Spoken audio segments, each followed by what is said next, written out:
这是一处比三星堆更神秘的古老文明，它留下的每件遗物都拥有着奇特的造型以及丰富的想象力，而他们的青铜器更是让人觉得脑洞大开，匪夷所思。我也是在看了展览之后才知道，居然能有人把青铜器给做成这个样子。这个展览便是位于北京大运河博物馆的战国秦汉云南文物展。大家好，我是徐工，记得点赞收藏加关注，下次旅行不迷路。既然本次展览对应战国秦汉，那自然要穿西汉屈居加东汉介泽来沉浸式参观，这是当代汉族人的穿搭方式，并不构成历史复原建议。另外，本次的参考书是这本云南省博物馆，虽然文物很陌生，但有的这本书基本上就都能看懂了，需要的朋友自行橱窗下单。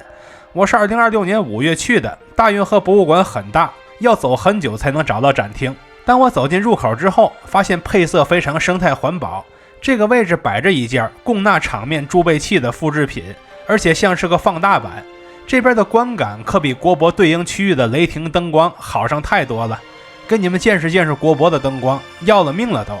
现在我们正式进入星灿云南篇，开场看到大量动物型铜杆头饰，这些都是礼仪用具，而且用的都是鸡禽类造型，看来人类养鸡的历史是由来已久的，在文物中也多有体现，厉不厉害你鸡哥？下一件是西汉的手持铁剑铜武士像，但它残损的比较严重，只能通过右手中的残铁来判断手中应有的武器。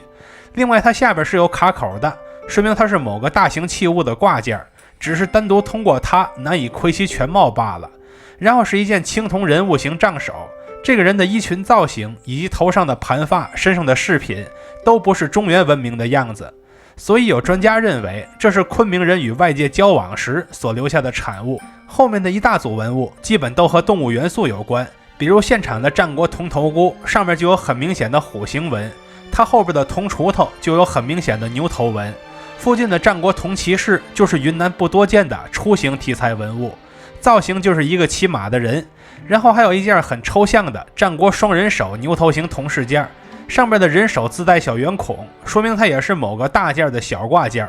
然后是很多的兵器，其中包括锋利的青铜矛头以及后边的双叶刃铜钺，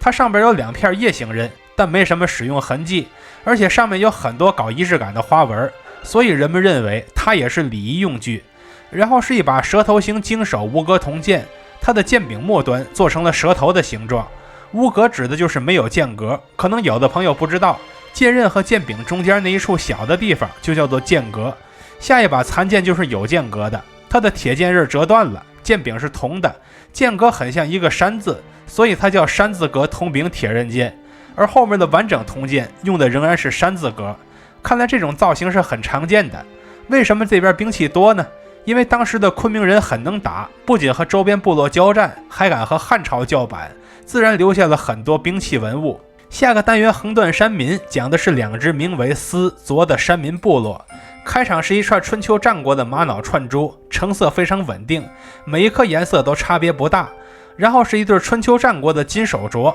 这2个手镯的外形很接近，证明金加工的工艺在当时已经挺成熟了。然后是一件双耳陶罐，这是一件便携的吊煮容器，正适合经常进山劳作的山民带在身上随时使用。甚至后边的黄金串珠都做成了双耳罐的造型，说明在当地人看来，这罐子已经近乎于圣物了。军事类物品包括一件铜腹甲，周边还有用来组装的孔洞，这就是组装全套铠甲的必要部件，可以减少战斗伤亡。用来进攻的兵器则包含一件铜镯，这是古滇国特有的兵刃，也会充当仪仗礼器。然后是几件重器，先看5牛1鼓铜贮备器，这是一个束腰圆筒的造型，上方中间是一个鼓，鼓上边立着一头牛，周围则围着4头绕圈走动的牛。因为出土的时候，人们在器物内部发现了海贝，所以确定了它贮备器的身份。然后是一件象牙形铜器，这就是做了个青铜版的中空象牙。这类文物能在云南出现，证明这边是真的有大象，在别处就不多见了。此外还有一件铜剑以及蛇纹铜剑鞘，外边那层花纹复杂的就是剑鞘，它和剑已经粘到一起了，背面没什么花纹，只能看到一个轮廓而已。现在我们进入触龙而生篇，这里讲到的是哀牢族群。开场第一套文物就是春秋战国的铜指户，这是当地的特色饰品，是戴在手上用来保护手指的，但没什么实用功能，一般认为是身份的象征。下一件仍是饰品铜臂穿，这是套在手臂上的饰品，上面有很多细密的花纹，只有身份卓越的人才能用得起这精美的东西。然后是一串深色长琥珀珠，它就是史书中的哀牢琥珀，具体的产地则是缅甸的琥珀山。下一件是个特别精美的战国铜盒，它上面那个马鞍形状的是铜盒的盖子，下面那件梯形的则是它的器身，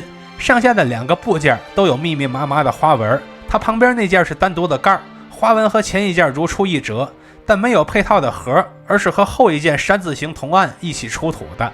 确切的说，这个铜案下边的支架是山字形的，上面的案面则是弧形的，这就是古代哀牢人放食物的小桌，以及他们的铜钺也不是对称的，而是往一边偏的，这个叫做伞形铜钺。然后这件特殊文物要细讲，它叫做折琼立鸟铜弯刀。弯刀大家都懂，刀背上立的4只鸟大家也都看得见。那什么叫折琼呢？琼指的就是后半截安装手柄的位置，它和前边的刀不在一条线上，而是向下弯折了一下，所以叫做折琼。然后是一件铜柄铜钺，这个造型也比较特殊，因为中原的钺一般都拥有更大的刀刃，以及不会像它一样还弯折一下，所以人们一般将这件物品视为权杖类礼仪用器。现在我们进入与滇同姓篇，这边介绍了2个与滇人同姓氏的农耕族群。开场看到大量的铜炮饰，这是衣服马具上的装饰品，中原也有，但它们的中间有窝纹，四面有小尖，要比中原的青铜炮饰更复杂。后面是双牛铜扣饰，扣饰就是扣子上的装饰物，而且直接做成了牛的形状。后面的几件兽面纹扣饰也是当地的特色文物，它上面描绘的就是人兽脸部的抽象图文。后一件玉器下边的牌子竟然说它是有领玉镯，这戴着能舒服吗？它怎么看怎么像是祭天的有领玉璧。玉镯附近还有个玉人，眼睛是用绿松石做的，这就显得非常遥远而神秘了。现在我们穿过简易歇山顶大门，来到下个展厅。这个展厅的名字叫铜铸古滇，讲的就是古滇国青铜器。现场展示的第一件重器就是纺织场面铜铸贝器，盖子上面雕出了10个女性形象，中间是一个贵族妇女，周围的人有的在侍奉她，有的在织布，器身则有大量卷云纹等纹饰。看这个从头到脚的复杂造型，就知道它必然是富人的专属，普通人也没那么多贝币可储存。然后是一件西汉4武俑铜鼓，铜鼓本身造型简单，但上边的4个盛装武俑就非常有特色了。其中2个人梳着尖发髻，伸出双手跳舞，另外2个人则戴着尖顶高帽，手持棒状物伴舞，而且4个人身上都带着很多的装饰品，这就是古滇人形象的生动写照。下一件是西汉氘王金印的复制品，虽然是复制品，但灯光比国博的原件强多了。它上面用来握的位置是蛇钮造型，下边是篆书氘王之印4个字，这就是汉武帝设益州郡时赐下氘王印历史的实证。它们附近是一面西汉3骑士铜鼓，铜鼓本身密布花纹，但大部分都隐没在阴影中了，不太能看清楚，但是没关系，上边的3个骑士才是真正有特色的部分。这些骑士都戴着头盔，穿着披风，配着长剑，连马身上都佩戴了不少装饰。一般专家认为这3个骑士就是古滇人所共同崇拜的战神。现在我们进入滇人家园篇，发现甘蓝式建筑的历史很悠久，对应文物是西汉时期的房屋模型铜扣饰。这个复原的是祭祀场景，其画面太过杂乱，并不方便我们了解甘蓝式建筑，不如我们直接看西南地区的实物。这些房子的特征是架空架高，目的是防潮避湿、通风散热，以及预防虫蛇猛兽，这都是人类为了适应环境所发展出的特色产物。下一件重要文物是持伞男童俑，手中巨大的孔洞就是插伞用的。这个人头上收着发髻，胸前的衣服是交领右衽，双腿则是跪姿，仔细看腰上还斜挎着一把宝剑，就是被阴影盖住了，不再醒目了。与之对称展示的是持伞女童俑，她这个姿势和男俑是一样的，只是发型不同，以及衣服换成了对襟，手腕上多了好多道镯子，而他们所持的伞则摆在2个人中间了，需要的时候往手里一插就成。然后又是一大组华贵的装饰品，包括我们见过的玛瑙珠串，此外还包括西汉玉耳蕨，这是滇人常用的耳饰。既然中间有这个缺口，是不是耳朵就不必穿洞了？往耳垂上一夹也能固定住。再往后是西汉的枣核形金珠串，这个造型是很让人印象深刻的。然后是一整组西汉文物，后面那件是黄金腰带，看它那个方扣位置就知道，那就是调节松紧的地方。前面则是铜扣式，中间镶的红色物件是玛瑙，白色的一圈则是玉环，可以说是很珍贵了。如果把那个玛瑙扣薅下来，就是近似于陀螺的造型。下一件也是铜扣式，它不仅中间镶嵌了圆形的红玛瑙，而且周围还有大量的圆形孔雀石片。再往外则是12头首尾相连的牛浮雕，造型既精致又狂野。它附近还有一大把金川玉镯，这是在玉溪李家山墓地的墓主手臂上撸下来的文物，这就是当时的臂饰。另一件让人印象深刻的文物是利犬铜狼牙棒，最顶端就立着个犬，棒体则是八棱柱的造型，每个侧面都安装着整齐的锥刺。给棒子上增加狼牙刺，就是为了增加钝器的杀伤力，而且越是边疆民族，对这种兵器的钻研就越深。中原反而很少出土这类兵器。后一件兵器太值钱了，它就是压花牛首纹金剑鞘，纯金的。上半段有个抽象版的牛头，其余则是以麦穗纹为主的各种花纹。这是汉武帝开滇后所研发出的新金器。再往后的吊人铜矛也是古滇国的特色文物。它在矛的两侧各挂着一个背负的裸体男子，推测是刑徒，也有可能是祭品。我也只在古滇国文明中见到过此类文物。往后这是一件西汉的蛇形铜叉，我估计后世所说的丈八蛇矛就是基于此类兵器想象出来的。它这个分叉的双尖或许拥有更大的杀伤力。后一件铜戈做的更是异想天开，这个造型居然是一只握着短剑的手，有一种手操生杀大权的感觉，但磨损痕迹不多，推测也是一件仪仗用具。后一件铜扣式则是西汉的骑士猎鹿铜扣式，这是一个骑着马追逐着鹿的骑士，右手看似是空的，实则应该攥着猎鹿的矛，而且近在咫尺，马上就要发出致命一击了。最后则是一件鎏金掳掠铜扣式，这是滇人与昆明人作战胜利之后的结算画面。画面中的牛羊牲畜以及后面背着小孩的妇女都是战利品。下个展厅只有一件文物，它就是云南省博的镇馆之宝牛虎铜案的复制品。器物中共有一虎二牛，一头大牛的背是暗体，大牛下边有个横着的小牛，它后边有个后仰的虎被固定在了牛后边，有了它就能和前边的牛保持平衡，维持整个铜案的稳定性了。这屋的外围全都是镜子，现实中右任的衣服在镜子里就变成了左任。现在我们进入第4个展厅，看万物有灵篇。这又是一组脑洞大开的青铜器。先看这件蛇钢网状铜器，它总体来说就是一件网兜，但两侧用来滴漏的地方给做成了一条栩栩如生的蛇，蛇的每一颗牙齿都被清晰地塑造了出来。这种造型的网兜我还真的是第一次见。然后是一件西汉的辽牛铜扣式，说白了就是牛病了，右边的人在给它喂药，下边还有条大蛇，蛇头在咬牛尾巴，蛇尾巴则缠绕在人脚下，这或许是疗愈的另一种象征。